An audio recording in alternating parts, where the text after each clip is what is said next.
Mateus 22, 15 a 22, fiquemos de pé e acompanhemos com atenção e toda reverência a leitura da palavra do Senhor. A Sociedade Bíblica intitula essa porção como a questão do tributo, e diz assim o texto bíblico: Então, retirando-se os fariseus, consultaram entre si como o surpreenderiam em alguma palavra, e enviaram-lhe discípulos, juntamente com os herodianos, para dizer-lhe: Mestre, sabemos que és verdadeiro e que ensinas o caminho de Deus, de acordo com a verdade, sem te importares com quem quer que seja, porque não olhas a aparência dos homens. Dize-nos, pois, o que te parece? É lícito pagar tributo a César ou não? Jesus, porém, conhecendo-lhes a malícia, respondeu: Por que me experimentais, hipócritas? Mostrai-me a moeda do tributo. Trouxeram-lhe um denário. E ele lhes perguntou: De quem estes finge a inscrição? Responderam: De César. Então lhes disse: Dai, pois, a César o que é de César, e a Deus o que é de Deus. Ouvindo isto, se admiraram, e deixando-o, foram-se. Oremos ao Senhor. Santíssimo Deus, maravilhoso Pai, nós te somos gratos, Deus, pelo texto que acabamos de ler. Somos gratos, Pai, porque desde a leitura, por meio da iluminação do Espírito Santo, já começamos a entender a Tua palavra, Pai. O mesmo Espírito Santo que inspirou o evangelista a registrar esse momento, é o mesmo Espírito Santo que ilumina o nosso entendimento para que possamos entender a Tua palavra, Pai. Mas queremos, Senhor, que além daquilo que já entendemos por meio da leitura do texto bíblico, queremos que o Senhor trate com os nossos corações. Por isso nós clamamos, suplicamos que Cristo, o profeta da igreja, trate conosco nesse processo de santificação, quando Ele nos adorna e nos prepara para o dia glorioso, para as bodas do Cordeiro. Te pedimos que Ele venha mais uma vez nos admoestar, nos exortar, nos consolar, para que sejamos moldados e preparados cada vez mais para louvor e glória do Teu nome, para serviço Teu nesta terra e também para o dia glorioso e a eternidade com o Senhor. Fala, Pai, aos nossos corações, molda-nos cada vez mais, transforma-nos cada vez mais. Essa é a nossa oração, em nome de Jesus. Amém. Poder sentar, irmãos. No sermão passado, nós olhamos para a primeira parte, então, desse capítulo, do capítulo 22, do verso 1 ao verso de número 14, e olhamos, então, para o tema uma outra parábola sobre o reino, uma outra parábola em alusão a parábolas já anteriores que Jesus já estava ensinando sobre o reino. Nós vimos que nós teremos, aproximando-se lá do sermão profético, o sermão escatológico, várias parábolas que Jesus começará a ensinar novamente. Era o jeito típico dele de ensinar, ele ensinava por parábolas. E nós vimos então uma outra parábola sobre o reino, referindo-se aí à parábola das bodas, quando se refere às bodas do Cordeiro, às bodas do Filho. E nós aprendemos então, a partir daquela passagem, que nós somos chamados a cumprir a nossa missão, nós somos chamados a cumprir o nosso papel dentro do propósito eterno, lembrando, irmãos, sempre que é o Senhor Jesus Cristo que nos reveste, é Ele que nos dá as vestes nupciais, nos prepara para o dia glorioso, e por meio dessas vestes, Ele separa aqueles que são seus, daqueles que não são seus, o joio do trigo. Nós aprendemos então que nós precisamos fazer 3 coisas. A primeira delas é que nós precisamos cumprir nossa missão, que é pregar o Evangelho de Cristo, confiando na obra redentora do Espírito Santo na vida daqueles que o Deus Pai de antemão elegeu. Nós somos chamados a exercer o nosso papel, lembrando, irmãos, é pregar o Evangelho. O nosso papel não é transformar pessoas, não é convencer pecadores, quem o faz é o Espírito Santo. O nosso papel é pregar o Evangelho, o nosso papel é manifestar a glória de Deus. Para isso nós fomos chamados. Eu até comentei que se de alguma forma fosse possível avisar a igreja de que a medida dos eleitos já havia se completado, ainda assim continuaríamos pregando o Evangelho, porque esse é o nosso papel dentro do plano eterno da redenção. Segunda coisa nós precisamos viver em santificação, sabendo que o Senhor, por meio do seu Filho, por meio do Cordeiro, está nos preparando para o dia glorioso, está nos preparando, nos vestindo para as bodas do Cordeiro. Ele está nos preparando, irmãos, por meio de santificação contínua, progressiva. Ele está nos moldando cada vez mais. Cristo, está nos moldando cada vez mais a sua própria semelhança, a sua própria imagem. Não apenas para que sejamos reflexo fiel ou perto disso diante dos homens, mas acima de tudo, para que sejamos apresentados diante do Pai como noiva que não tem do que se envergonhar. Terceira coisa, irmãos, nós precisamos manifestar obras dignas do Senhor.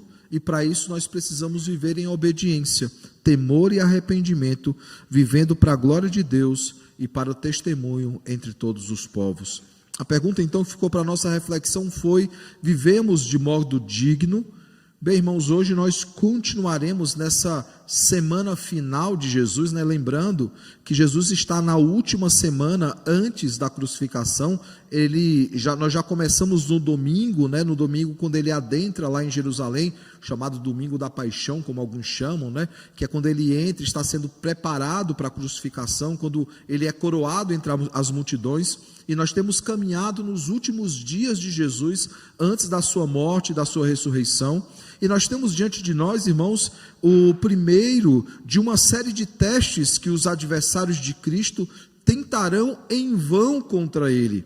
Basta você olhar aí o texto bíblico, e você vai perceber, e ele já vem sendo testado de várias maneiras, de todas as formas, mas você vai ver o seguinte, que logo após a questão do tributo, no mesmo dia, verso 23 diz, que aproximaram-se dele então alguns saduceus. E aí depois, quando nós concluímos a passagem dos saduceus, que tratam sobre a ressurreição, e o irônico é que eles não creem na ressurreição, claramente é um teste, eles estão tentando testar Jesus. Nós vemos então que os fariseus, verso 34, entretanto os fariseus, sabendo que ele fizera calar os saduceus, reuniram-se em conselho, e aí eles propõem uma nova forma de tentar pegar Jesus em contradição. Então eles estão fazendo isso o tempo inteiro, eles estão fazendo isso de todas as formas, eles tentam constantemente pegar Jesus em contradição.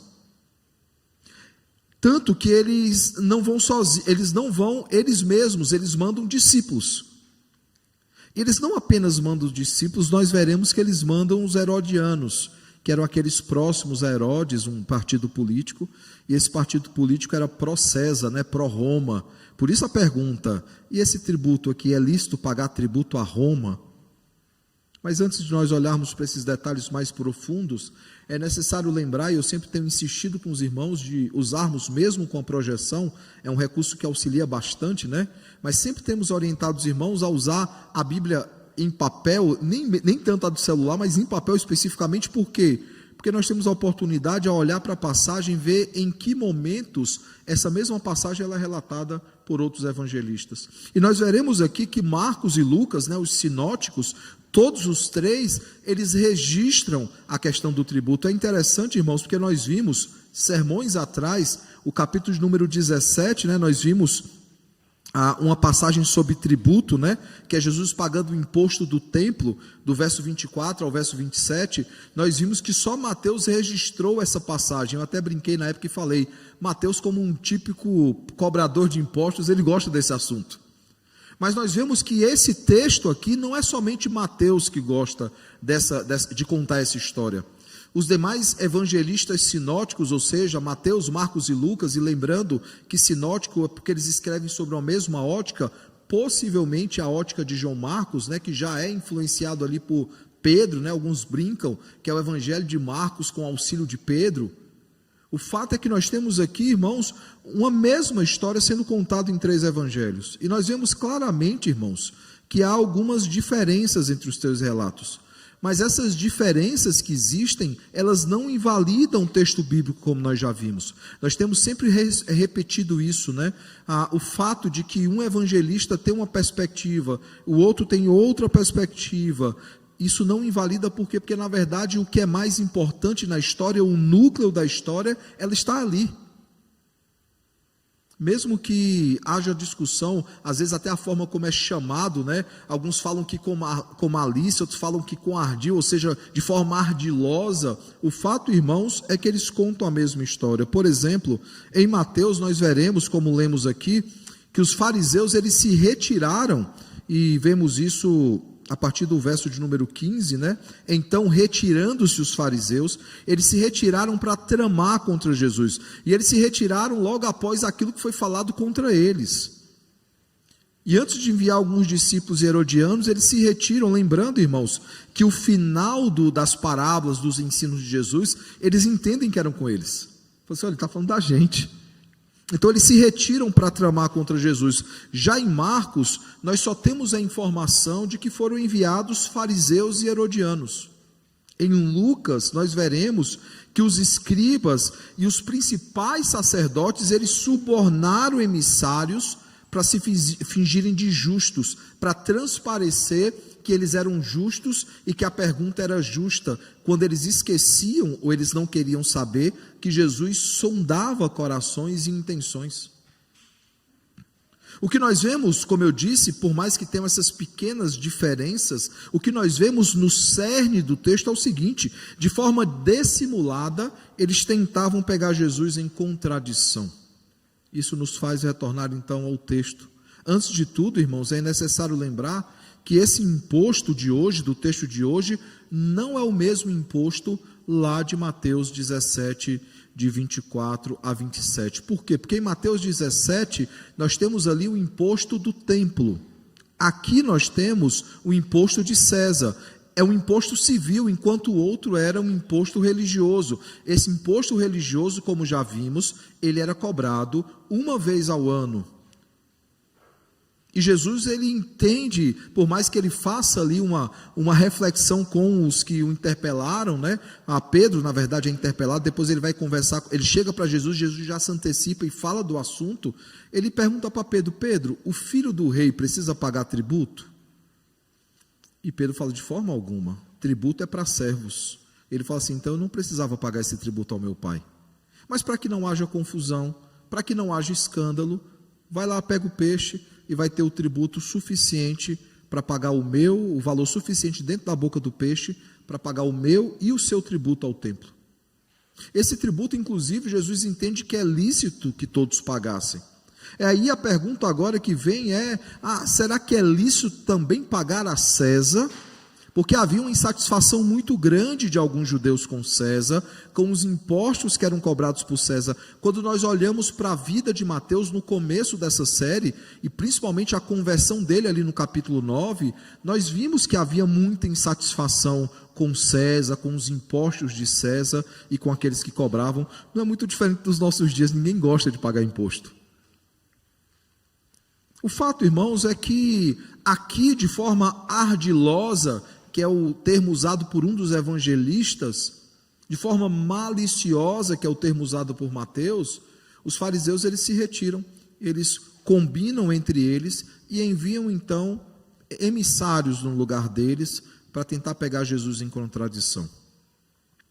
E nós veremos que há todo um amaciado de ego, né? Eles acham que poderiam amaciar o ego de Jesus antes de enfiar a faca, né? Nós vemos então que esses discípulos dos fariseus, eles não vão sozinhos, eles levam os herodianos, como já dito, um grupo político ligado ali a Herodes Antipas, né? E que eram pró-Roma, eram a favor dos romanos e de todo o imposto romano. Por quê? Porque um dos que mais se beneficiava, o judeu que mais se beneficiava com os impostos romanos, era o próprio Herodes, que usufruía de uma parte desses impostos.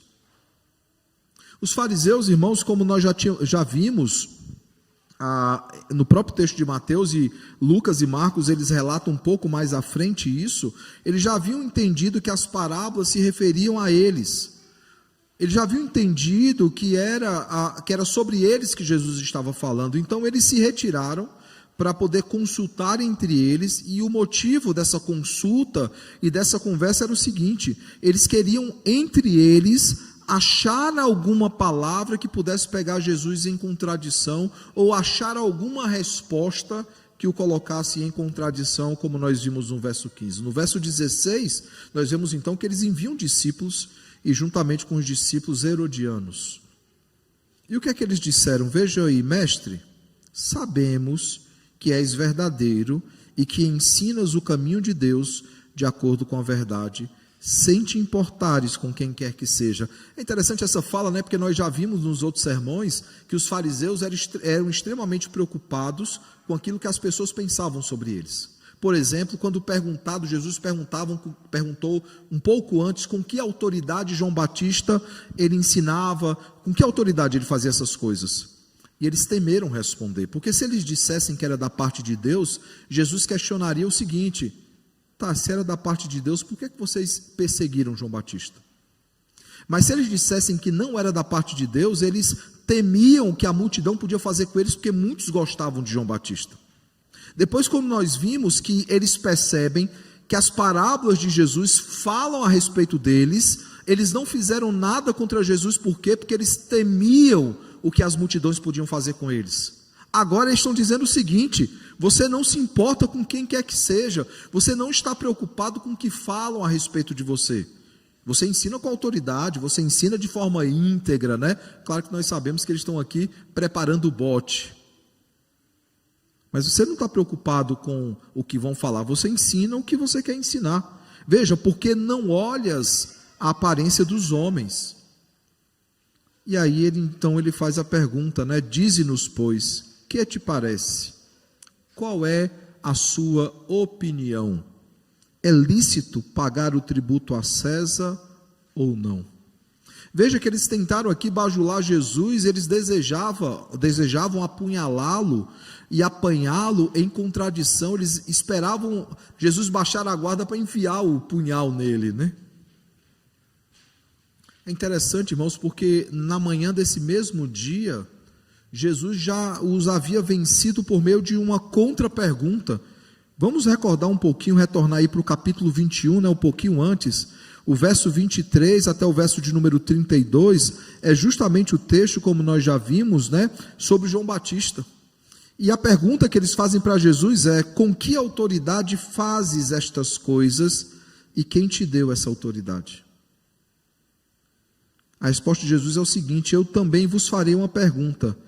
Se me responderes, também eu vos direi com que autoridade faço essas coisas. Aqui Jesus ele usa da mesma estratégia, ele faz uma contra-pergunta justamente para colocá-los numa situação difícil. E claro, nós vimos que Jesus, versículos depois, ele responderá finalmente o questionamento dos fariseus. Mas ao fazer essa pergunta, ele devolve, né, ele dá um contra-ataque para deixá-los em situação constrangedora.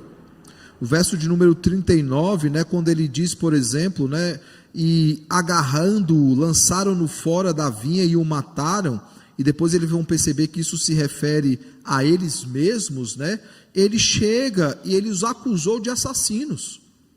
Quando eles entendem que é sobre eles que está falando, no capítulo 22, verso de número 7, nós veremos que ele dirá o seguinte: o rei ficou irado e enviando suas tropas, exterminou aqueles assassinos e lhes incendiou a cidade. Vejam que nos dois momentos, alguém é chamado por Jesus de assassino. E aí quando nós olhamos mais à frente, né, quando eles percebem então que se refere sobre eles, veja aí o verso 45 e 46 do capítulo 21, diz o seguinte: os principais sacerdotes, os fariseus, ouvindo estas parábolas, entenderam que era a respeito deles que Jesus falava. E conquanto buscassem prendê-lo, temeram as multidões, porque estas o consideravam como profeta. E logo depois ele conta a parábola das bodas, que nós meditamos no domingo passado, e novamente ele chama aqueles homens de assassino, ou seja, Jesus já os havia vencido por meio de contra-perguntas, né, perguntas de contra-ataque, e já havia inclusive chamado cada um deles de assassinos. Ainda assim, eles não haviam se arrependido. Mesmo quando eles entendem que Jesus está falando a respeito deles, eles não se arrependem. Eles não se arrependem, pelo contrário, irmãos, eles já estavam novamente tramando a prisão e a morte de Jesus.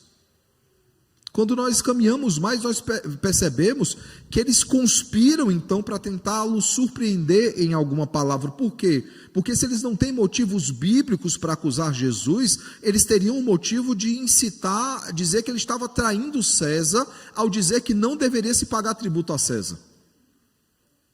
Mas ao mesmo tempo, se ele incentiva que se pague tributo a César, aqueles que eram contrários a César se colocariam contra ele. Então eles criam essa artimanha, esse estratagema para tentar pegá-lo em contradição. E eles enviam então emissários, né? E vejam quem eles enviam como emissários: discípulos, ou seja, estudantes, e os herodianos, que eram aqueles que tinham sangue no olho para qualquer um que fosse contra César. E aí perceba que no mesmo grupo nós temos duas classes distintas, de religiosos e de políticos. Dependendo da resposta de Jesus na cabeça deles, Jesus ia desagradar algum dos dois grupos. Ou ele desagradaria aos herodianos, se ele dissesse que não era lícito pagar tributo a César, ou ele desagradaria os discípulos, os religiosos, os alunos, né, do templo, se ele dissesse que era lícito pagar. Lembrando, irmãos, que pagar tributo, só escravos pagam tributos aos países que lhe escravizam.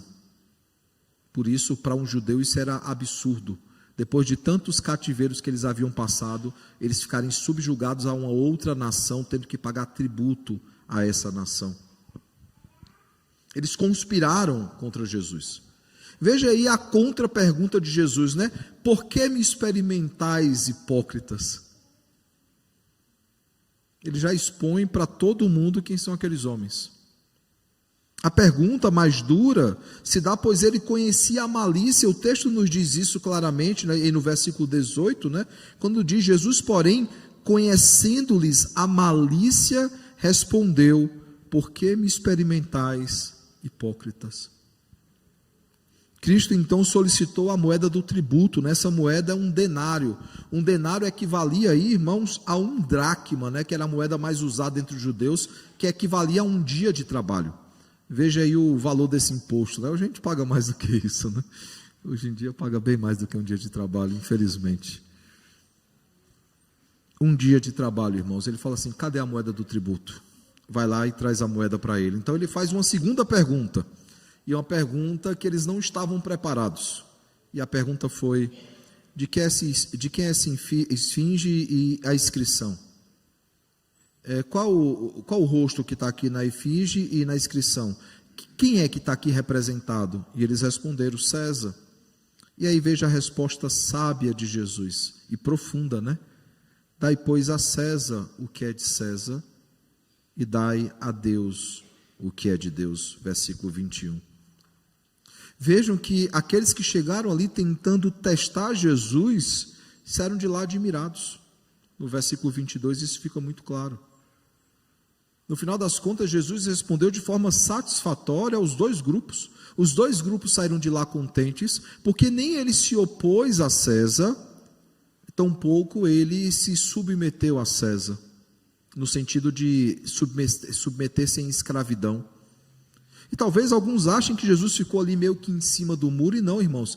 A minha intenção essa noite é mostrar que há alguns ensinamentos que ele deseja nos ensinar por meio desse texto, princípios bíblicos que estão bem contidos, especialmente na lei do Antigo Testamento, que cada judeu deveria colocar em prática. Esse texto, irmão, nos mostra como é que nós devemos proceder com coisas relacionadas a César, e aí nós entendemos que é o sistema do mundo, né? E a Deus, referindo-se à nossa religiosidade.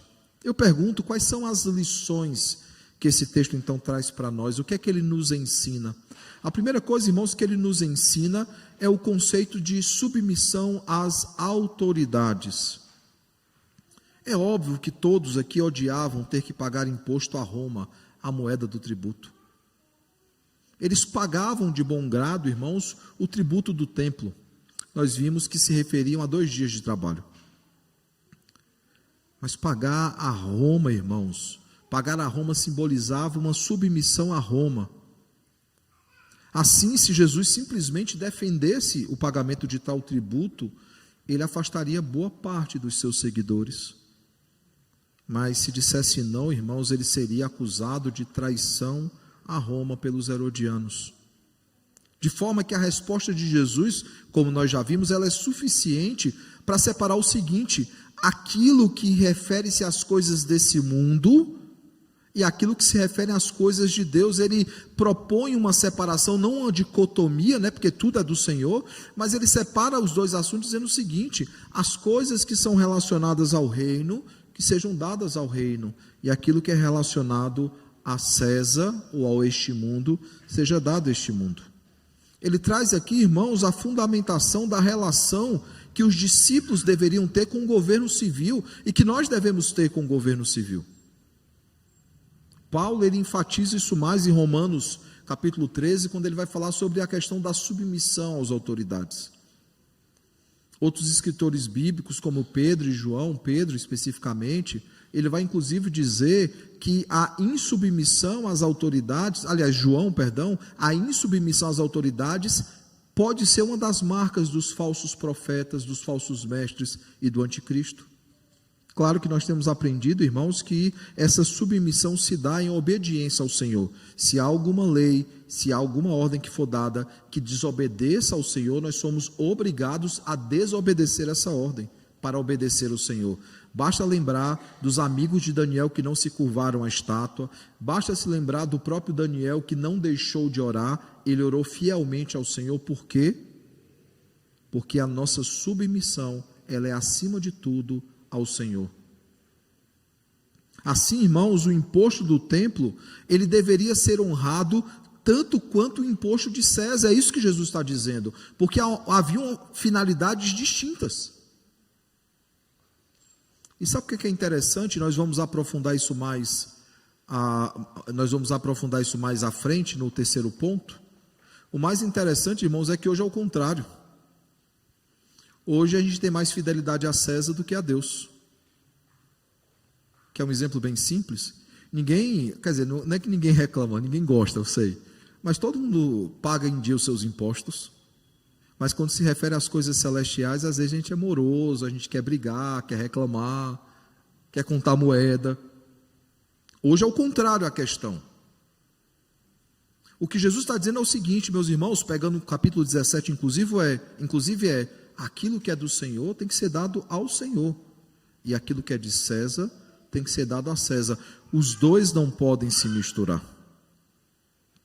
E aí nós temos esse conceito de submissão às autoridades. Jesus, ele jamais pregou uma revolta ou uma rebelião contra as autoridades. Segunda coisa, irmãos, esse texto também nos ensina sobre a obediência ao Senhor. Quando ele fala, dá a César o que é de César e dá a Deus o que é de Deus, perceba, a pergunta não foi sobre Deus, foi sobre César. Jesus, ele fala o seguinte: vocês devem se submeter às autoridades, mas acima de tudo vocês devem obedecer a Deus. Da mesma forma que eles não deveriam negligenciar o tributo a César, eles não deveriam negligenciar também o imposto do templo. Possivelmente porque alguns, temendo a própria vida, se tivessem que escolher qual imposto pagariam, eles preferiam pagar o de César. Porque o de César podia gerar prisão, o do templo eles entendiam que era mais fácil de resolver. Jesus está dizendo que a mesma preocupação em cumprir os deveres cívicos deveria nortear, irmãos, a obediência deles aos nossos deveres, não como cidadãos dessa terra, mas como cidadãos celestes. Eu volto a dizer, irmãos, muitos de nós, eu falo muito de nós, igreja do Senhor, não estou falando da aliança especificamente, mas nós, igreja do Senhor, nos preocupamos mais em satisfazer as vontades de César do que a vontade de Deus. Muitos questionam os muitos impostos que devem ser pagos, mas poucos, irmãos, sonegam esses impostos. Porém, muitos crentes constantemente se sentem no direito de escolher, por exemplo, se devem dizimar ou não, se devem ofertar ao Senhor ou não. E eu não estou me referindo apenas a recursos, eu me refiro inclusive a tempo, a disposição. Percebam que muitas vezes nós escolhemos como é que nós vamos gerenciar o nosso tempo. E muitas outras coisas têm prioridade nas nossas vidas. E o Senhor acaba ficando em último plano. Mas não é o único ponto aqui, irmãos. Nós nos sujeitamos às autoridades que nos governam só porque o Senhor permitiu que elas governassem sobre nós. Daniel 2:21 diz que é Ele quem coloca os reis é Ele quem retira os reis, é Ele quem institui e Ele quem remove.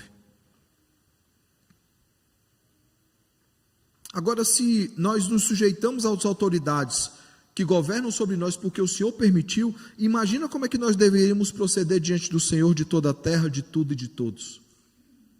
E muitas vezes nós não temos a mesma submissão que temos a algumas pessoas, autoridades, como temos ao Senhor.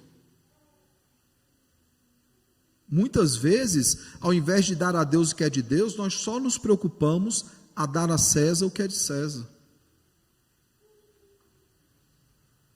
Nos sujeitamos em tantas coisas e queremos, em relação às coisas celestiais, controlar a nossa vida.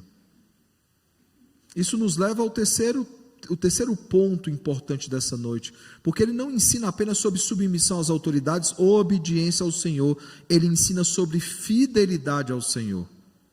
Pode parecer quase a mesma coisa, mas não é, irmãos. No final é o seguinte: somos fiéis ao Senhor? Como nós já tratamos no segundo ponto, é triste perceber que muitos de nós são mais submissos às autoridades humanas do que à autoridade do Senhor. Muitos obedecem a César cegamente, mas questionam se deve obedecer a Deus ou não. Isso é ser infiel, irmãos, ou desleal, Falta a muitos lealdade. Os opositores de Cristo, irmãos, tentaram criar aqui um falso dilema sobre quem deveria ser honrado, Cristo ou César. César só governou porque Deus permitiu que ele governasse. Ele só ascende ao trono, inclusive ele é nação que escraviza a Israel, porque o Senhor permitiu que isso acontecesse. Isso havia sido profetizado já no Antigo Testamento. Lembrando, é Ele quem institui os reis, é Ele quem remove os reis.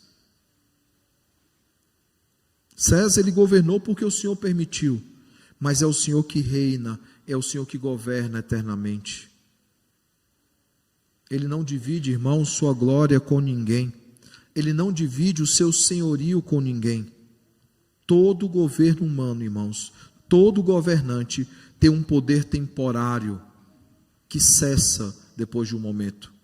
Somente o reinado de Cristo, ele é eterno. Assim, nós devemos ser fiéis, nós devemos ser leais a Cristo.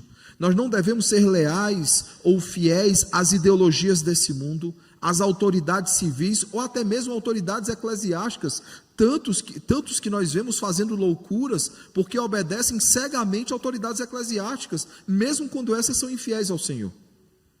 Por isso, aqueles que são oficiais, aqueles que são membros, fizeram praticamente os mesmos votos, e um dos pontos do voto é esse: eu prometo obedecer às autoridades dessa igreja, enquanto elas forem submissas e fiéis à palavra do Senhor. No momento em que uma autoridade eclesiástica ela desobedece à palavra do Senhor, todo crente está autorizado a desobedecer essa autoridade. Porque o princípio é o mesmo, lembrem, nós temos que ser submissos às autoridades enquanto essas forem fiéis ao Senhor. Se elas nos mandam fazer algo contrário ao Senhor, nós temos a obrigação de desobedecer. Se surge alguém dizendo que devemos deixar de lado os nossos princípios bíblicos, nós somos obrigados a desobedecer. Se existem pessoas que dizem que nós devemos abandonar as Escrituras, nós somos obrigados pela palavra a desobedecer. Só devemos obedecer o Senhor e aquilo que a sua palavra diz. Por isso, mais uma vez, nós devemos, irmãos, ser leais a Cristo, não às ideologias, não às autoridades civis ou eclesiásticas. Só obedecemos àqueles que obedecem ao Senhor ou que nos manda viver conforme a vontade do Senhor. Eu pergunto então, que aplicações nós podemos tirar do texto dessa noite? A primeira delas, irmãos, nós precisamos nos submeter às autoridades constituídas por Deus, enquanto elas não se opõem a Deus e não tentam nos afastar do Senhor. Esse é o princípio bíblico. Nós devemos submissão às autoridades, sim, mas se elas se opõem a Deus, se elas se colocam contra o Senhor, e se elas tentam de alguma forma nos afastar do Senhor e nos fazer viver de forma antibíblica, nós não podemos obedecer essas autoridades, sejam elas quem forem. Segunda coisa, nós precisamos, irmãos, obedecer ao Senhor. E ao dizer isso, irmãos, eu lembro a cada um de vocês que nós precisamos obedecê-lo em todo o tempo, dedicando a Ele toda a nossa devoção, toda a nossa dedicação, dedicando a Ele todo o nosso tempo, todo o nosso fôlego, recursos, disposição, porque somos dele, somos o seu povo e rebanho do seu pastoreio. Terceira e última coisa, primeiro, precisamos nos submeter às autoridades constituídas por Deus, enquanto elas não se opõem ao Senhor. Precisamos obedecer o Senhor em todo o tempo e nos dedicar a Ele de todas as formas. Terceiro, nós precisamos, irmãos, ser leais ao Senhor. E para que sejamos leais ao Senhor, fiéis ao nosso Deus, nós precisamos remover dos nossos corações todos os ídolos que tentam nos afastar dele. Todos os ídolos. Se pessoas tentam nos afastar do Senhor, nós removemos esse ídolo. Ideologias, removemos esse ídolo. Pensamentos, filosofias, tudo que tenta nos afastar do Senhor, irmãos, os ídolos do coração, nós precisamos identificá-los, nós precisamos nomeá-los e, arrependidos diante do Senhor, nós precisamos remover dos nossos corações. A Deus o que é de Deus. Eu pergunto, nós somos do Senhor? Nós pertencemos ao nosso Deus? A minha oração, irmãos, e o meu desejo sincero é que o bom e eterno Deus nos ajude a nos sujeitar às autoridades biblicamente, sem nos esquecer que devemos, acima de tudo, obedecer ao Senhor de forma leal, de forma fiel, porque nós somos povo do Senhor, nós pertencemos a Ele e somente a Ele nós dedicamos a nossa devoção e as nossas vidas. Que o Senhor nos ajude, irmãos, a vivermos em obediência àquele que é o Senhor de toda a terra, aquele que tem autoridade sobre tudo e sobre todos. Como aquela história que eu já contei aos irmãos, do Lightman, Lightman é um dos grandes reformadores ingleses, e ele precisa lidar ali no começo da igreja anglicana com o pecado de Henrique VIII. E logo que Henrique VIII ele comete adultério, e todos conhecem a história, ele cria uma igreja para poder casar de novo, que é a igreja anglicana. O Lightman ele é então confrontado, o Henrique VIII é confrontado por Lightman, Lightman prega o sermão sobre João Batista ter condenado o adultério de Herodes. E logo após ele ouvir aquela mensagem, ouvir a pregação do Lightman, Henrique VIII disse que ele tinha até o próximo domingo para se retratar. Que semana difícil foi para o Lightman. Conta a história então, irmãos, que ele chega no púlpito da igreja, um púlpito como esse, ajeita a sua Bíblia, suas anotações, enquanto ele se prepara para aquele sermão, ele diz: Lightman, Lightman, você está diante do grande Henrique VIII, ele é o rei da Inglaterra e tem poder de vida e morte sobre você. E conta a história que o Henrique VIII, ele se ajeitou, ficou mais tranquilo, as coisas agora iam caminhar bem. Mas ele continuou então ajeitando a sua Bíblia e falou: mas Lightman, Lightman, não se esqueça, você está diante do grande rei de toda a terra, esse tem poder de vida e morte eterna sobre você, cuidado com as suas palavras. E ele pregou o mesmo sermão, com ainda mais ousadia, e conta a história, que Henrique VIII após o sermão levantou-se e disse que Deus seja louvado pelo seu servo fiel, e foi embora, indignado, mas foi embora. Henrique VIII não tirou a vida do Lightman, isso aconteceu com a chamada rainha sanguinária, a Maria Sanguinária. Ela depois vem tirar a vida do Lightman, já um pouco mais à frente. Mas aquele servo foi fiel ao Senhor e ele lembrou a quem ele devia a sua devoção, quem era a verdadeira autoridade sobre a sua vida. Que venhamos nos lembrar, irmãos, quem é o Senhor das nossas vidas, quem é o Rei da nossa história.